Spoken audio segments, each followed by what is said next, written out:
Texas Governor Greg Abbott said his state will continue to hold the line against the Biden administration's border crisis.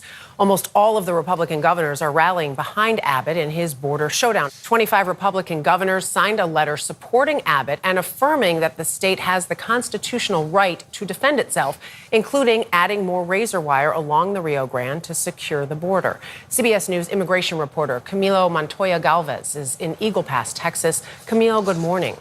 Good morning, Dana. The Department of Homeland Security had given Texas a Friday deadline to say that it would immediately grant federal Border Patrol agents access to this park behind me, but Texas is showing no signs of backing down, paving the way for another legal clash. Texas is doubling down on its efforts at the U.S.-Mexico border.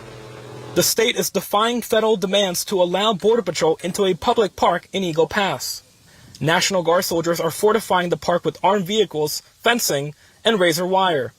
This is the razor wire at the center of an intensifying political feud between the state of Texas and the Biden administration. Texas argues that this is repelling migrants from crossing into the country illegally, but the Biden administration says that it is preventing Border Patrol from doing their jobs.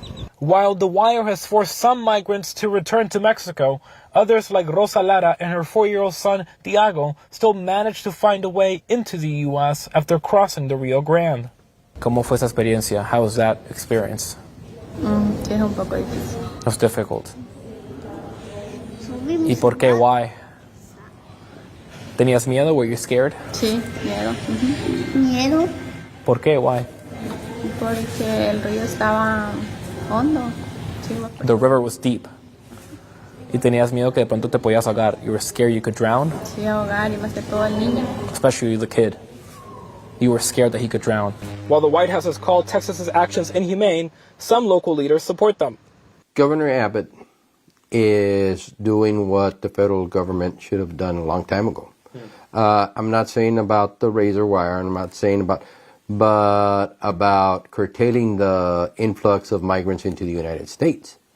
If that would have happened years ago, we wouldn't be in the situation that we're in right now.